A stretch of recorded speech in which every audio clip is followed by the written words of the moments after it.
आइए खबरों में आगे बढ़ते हैं और बात करते हैं संसद के मॉनसून सत्र की। संसद के मॉनसून सत्र का 7वां दिन भी हंगामे के साथ शुरू हुआ। लोकसभा और राज्यसभा दोनों में ही विपक्ष का हंगामा जारी रहा। विपक्ष के इसी हंगामे के चलते दोनों सदनों की कार्यवाही दोपहर 2 बजे तक के लिए स्थगित कर दी गई। लोकसभा में आज 2 बजे से प्रश्न पत्र लीक और परीक्षाओं में अनुचित साधनों के इस्तेमाल से जुड़े अपराधों के खिलाफ सख्त प्रावधान वाले लोक परीक्षा अनुचित साधन निवारण संशोधन विधेयक 2026 पर चर्चा होगी। विधेयक पर 6 घंटे से अधिक समय तक चर्चा होने वाली है। विधेयक को सोमवार को प्रधानमंत्री कार्यालय में राज्य मंत्री डॉक्टर जितेंद्र सिंह ने लोकसभा में पेश किया था।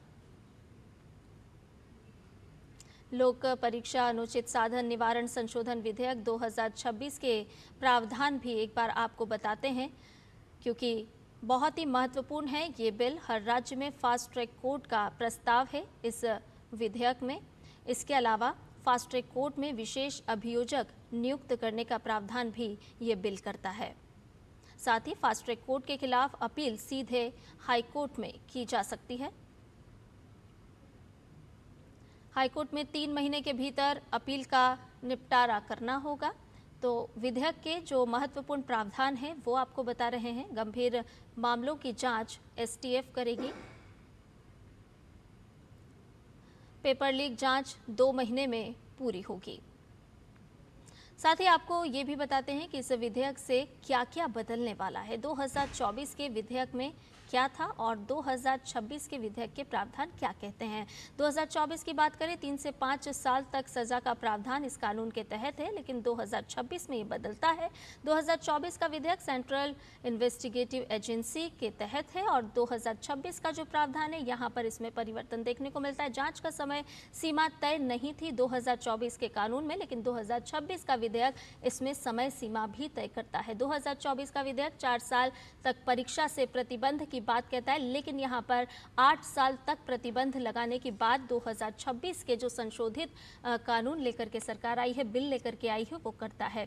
2024 का विधेयक यानी कि जो कानून है वो हाईकोर्ट में अपील का समय तय नहीं करता, लेकिन 30 दिनों में अपील करनी होगी। 2026 का जो ये संशोधित प्रावधान है, जो बिल है, 3 महीने में फैसला करना होगा। जिस समयबद्धता की हम बात कर रहे हैं कि तय समय सीमा पर निपटारा भी करना बहुत आवश्यक है। तो क्या क्या बदलने वाला है इस पेपर लीक संशोधन बिल से, वो जानना बहुत जरूरी है, क्योंकि ये छात्र हित को लेकर के सत्ता पक्ष या कहें कि केंद्र सरकार प्रतिबद्ध है छात्र हित के लिए, और ये कठोर कानून लेकर के, कठोर बिल लेकर के सदन में पहुंची है सरकार।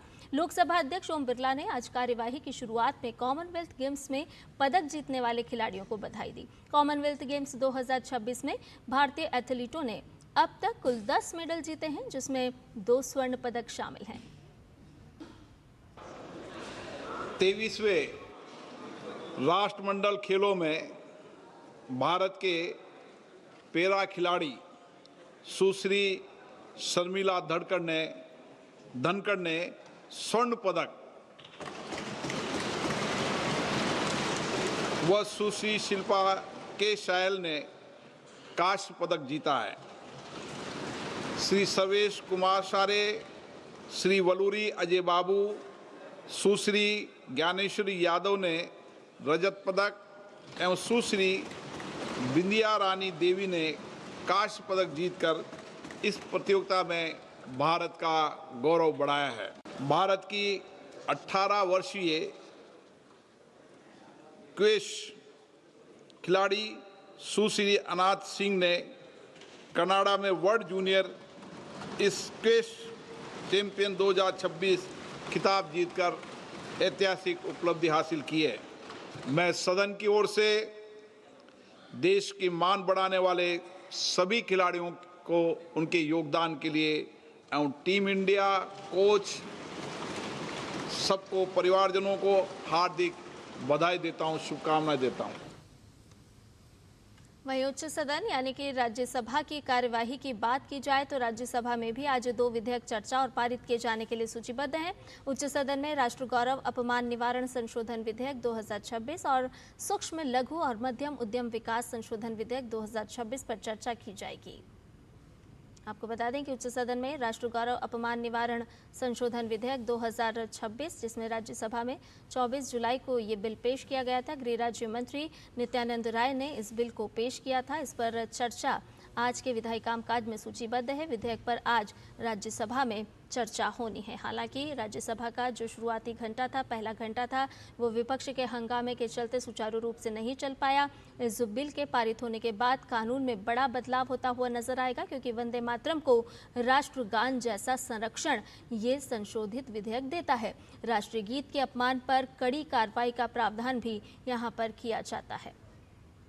वहीं सूक्ष्म, लघु और मध्यम उद्यम विकास संशोधन विधेयक 2026 को केंद्रीय मंत्री जीतन राम मांझी चर्चा के लिए रखेंगे। इस विधेयक के माध्यम से सूक्ष्म, लघु और मध्यम उद्यम विकास अधिनियम 2006 में संशोधन किए जाएंगे। आपको बता दें कि इस विधेयक के माध्यम से एमएसएमई कानून में बड़े बदलाव किए जाएंगे। तो राज्यसभा में 2 अहम विधेयक आज सूचीबद्ध हैं और एमएसएमई कानून जो है वो बड़े बदलाव की बात करता है। एमएसएमई संशोधन विधेयक पर राज्यसभा में चर्चा सूचीबद्ध है। विधेयक के जरिए 2006 के कानून में अहम बदलाव होंगे। ईज ऑफ डूइंग, जिस पर सरकार का लगातार जोर है, ईज ऑफ डूइंग बिजनेस को बढ़ावा मिलता हुआ नजर आएगा। एमएसएमई कानून में बड़े बदलाव किए जाने की बात यहाँ पर की जा रही है। देरी से भुगतान पर सख्त प्रावधान और इसके अलावा छोटे उद्योगों की रिकवरी आसान होगी।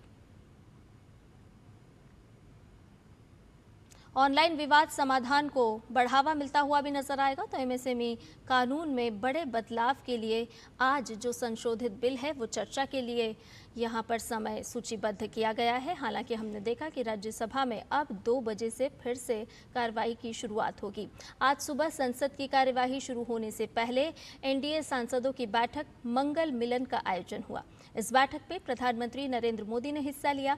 इसमें एनडीए के लोकसभा और राज्यसभा के सांसद शामिल रहे। ये मीटिंग पार्लियामेंट्री लाइब्रेरी बिल्डिंग में हुई। बैठक में संसद सत्र के दौरान की रणनीति, जरूरी विधेयकों को पेश करने और उन्हें पारित कराए जाने के लिए आम सहमति और समन्वय को लेकर चर्चा हुई। इसमें खास रहा टीएमसी के बागी सांसद का भी बैठक में शामिल होना। टीएमसी की बागी सांसद और अब एनडीए की एमपी सयानी घोष पहली बार एनडीए मंगल मिलन बैठक में शामिल हुई। इस दौरान डीडी न्यूज से एक्सक्लूसिव बातचीत करते हुए सयानी घोष ने कहा कि एनडीए की बैठक में शामिल होना उनके लिए पहला अनुभव बेहद बढ़िया रहा। इसके साथ ही उन्होंने बताया कि पीएम मोदी ने फ्री ट्रेड एग्रीमेंट पर चर्चा की। पहले टीएमसी और अब एनडीए की सांसद सयानी घोष हमारे साथ बातचीत के लिए मौजूद हैं, जो अभी एनडीए मंगल मिलन बैठक में पहली बार शिरकत कर डीडी न्यूज से एक्सक्लूसिव बातचीत कर रही हैं। कैसा रहा अनुभव, पहली बैठक थी? बहुत अच्छा अनुभव रहा। मैं पहली बार की सांसद भी हूँ, तो उस हिसाब से ऐसे कार्यक्रम होते हैं तो देश के विजन के साथ हम जुड़ते हैं। So it was a great experience. प्रधानमंत्री जी का संबोधन वहाँ पर रहा, किन किन मुद्दों पर उन्होंने चर्चा की? आज तो एफटीए पे चर्चा हुई विस्तारित रूप से, और उसके साथ साथ ब्लू इकोनॉमी पे भी चर्चा हुई। बहुत ही बढ़िया प्रेजेंटेशन दिया गया और I think it was a very enriching experience for all of us. क्या लगता है कि नए जो सांसद हैं उनके लिए ये पहला मौका जो है अद्भुत मौका होता है, जब प्रधानमंत्री जी बोलते हैं कुछ सीखने को मिलता है? नहीं, बहुत कुछ सीखने को मिला, और किस दिशा में देश आगे बढ़ रहा है, किस दिशा में सरकार आगे बढ़ रही है, सरकार का जो विजन है उसके बारे में हमको जानकारी मिलती है। तो आई थिंक एनरिचिंग है और एक्साइटिंग है, और जिस तरह से आज हम जो भी सांसद है, हम सबको अलग से संबोधन किया गया, हमको अच्छा लगा। नीट और जेएनजी पर भी कुछ चर्चा हुई क्या? आज वो तो सदन के अंदर होगा और मैं आशा करूंगी कि सकारात्मक चर्चा हो। सयानी घोष जो फिल्म एक्ट्रेस भी हैं, सिंगर हैं और पहले ममता बनर्जी की बड़ी पैरोकार थी, अब एनडीए की सांसद बन चुकी हैं। उन्होंने साफ तौर पर कहा कि प्रधानमंत्री का संबोधन बेहद रोचक रहा और बहुत कुछ इस बैठक में सीखने को मिला। कैमरामैन नवीन के साथ संसद भवन से मैं राजेश राज, डीडी न्यूज के लिए। इधर पंजाब में कथित पेपर लीक और परीक्षा में अनियमितताओं को लेकर सियासत तेज हो गई है। राज्यसभा सांसद स्वाति मालीवाल ने पंजाब सरकार पर गंभीर आरोप लगाए हैं। मालीवाल का दावा है कि पिछले 5 वर्षों में 6 बार पेपर लीक हुए, कई परीक्षाओं में चीटिंग हुई, लेकिन सरकार इस सब पर चुप्पी साधे हुए है। उन्होंने आम आदमी पार्टी के राष्ट्रीय संयोजक अरविंद केजरीवाल और पंजाब के मुख्यमंत्री भगवंत मान को भी निशाने पर लिया। सुनिए स्वाति मालीवाल ने क्या कुछ कहा है। पंजाब में पिछले 5 सालों में 6 बार पेपर लीक हुए हैं, मैसिव स्केल पे चीटिंग हुई है एग्जाम्स में, और अरविंद केजरीवाल जी जो पंजाब के सुपर सीएम बन के बैठे हैं, वो इस बात पे बिल्कुल चुप्पी ठान के बैठे हैं। और जो वहाँ के मुख्यमंत्री हैं भगवंत मान जी, जो कि पूरा दिन शराब के नशे में डूबे रहते हैं, वो मदहोशी में बातें कर रहे हैं, कह रहे हैं कि जी ऐसा तो कुछ हुआ ही नहीं, जबकि इतने सारे लोग वहाँ पे खुद प्रोटेस्ट कर रहे हैं।